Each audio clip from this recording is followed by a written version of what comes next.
Season 3, Episode 4 of Chucky, titled Dressed to Kill, not only keeps up the gruesomeness of last week's episode, but brings us back to the present-day timeline. Perfectly in line with the spooky season that is upon us, the episode features a fabulous Halloween bash at the White House. But as we know, Chucky is more of a fan of red, and he has a kill quota to meet. So what's his tally this week?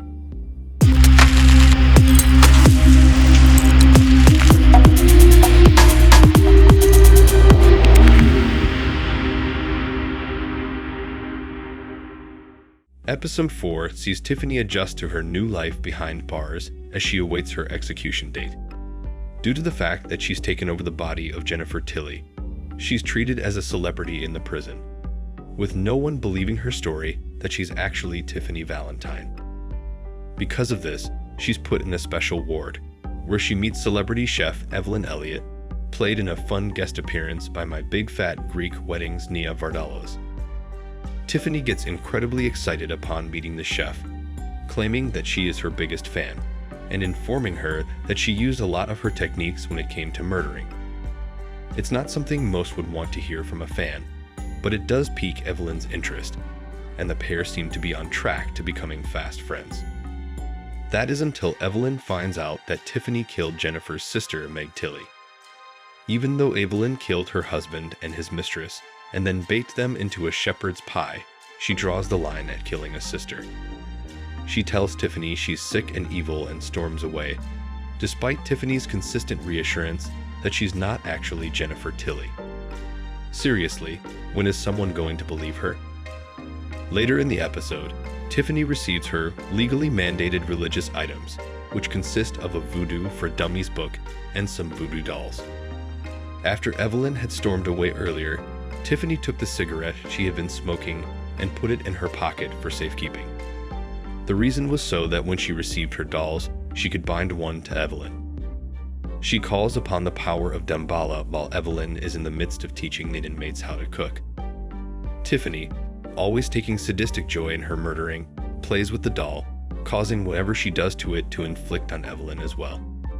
So, as directed by Tiffany via voodoo, Evelyn begins to slice her neck with a knife, then slits her arm and wrist. She doesn't stop there though. She picks up a peeler and begins to peel the skin from her hand, which may just be the gnarliest visual the show has ever given us. She also slams her head against a wall, places her cheek on a burner, runs her hand along a hot grill, and for the big finish, she sticks her head in a large pot of boiling water. When she comes back up for air, as brief as that air may be, her face is deformed and melting off, eyeballs drooping from their sockets and skin literally falling off and turning to slush. It's completely disgusting, but it's also kind of funny. The acts themselves are completely brutal and nasty, but Vardalos does great physical comedy, and coupled with Tiffany's sardonic playtime, it's a highlight moment of the episode. As mentioned, there's a big Halloween party taking place at the White House, complete with costumes and all. Jake, Devin, and Lexi don variations of the iconic good guy overalls, as they attempt to try and capture some footage of Chucky in action. They believe that if they can get him on video, they can post it for the world to see, and maybe finally someone will believe them. That is, of course, easier said than done, especially when the party is taking place in what's supposed to be the most secure house in the world. While everyone is partying it up, Chucky is scheming around, dressed as the Phantom from Phantom of the Opera, a chilling nod to Joseph Collins, the first family's recently deceased son, who dressed in the same costume on his last Halloween. Chucky spends the majority of the episode upstairs with Henry, who doesn't want to attend the party. We watch him steal a knife, but we don't see him use it. It's a brilliant fake-out for a more shattering conclusion. After a brief power outage that effectively stops everyone in their tracks, Henry's nanny for the night, Annie, waltzes into the party. She walks into the middle of the ballroom, standing directly under the obscenely large chandelier that we've been getting shots of here and there. As she stands there, something falls from the ceiling. A screw, and we all know what that means. Jake thankfully manages to shove Devin out of the way before the chandelier comes crashing down, but the large fixture still manages to claim some lives. We see the brutal aftermath from above before seeing a few up close and personal. One of the more particularly gnarly is a woman who is missing the lower half of her body, her intestines spilling out of her in a spectacularly bloody fashion. She takes a selfie before succumbing to her very imminent death. And then there's Annie who, upon standing up, seemingly has nothing wrong with her except a few scratches and some serious trauma.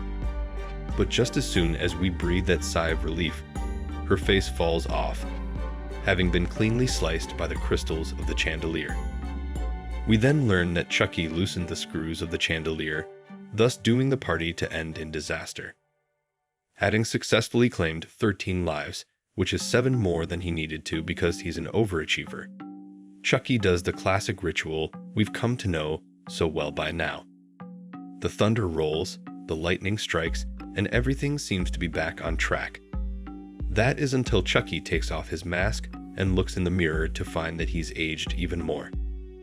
The ritual didn't work like it was supposed to, meaning Chucky is still dying, and there's seemingly no way of stopping it.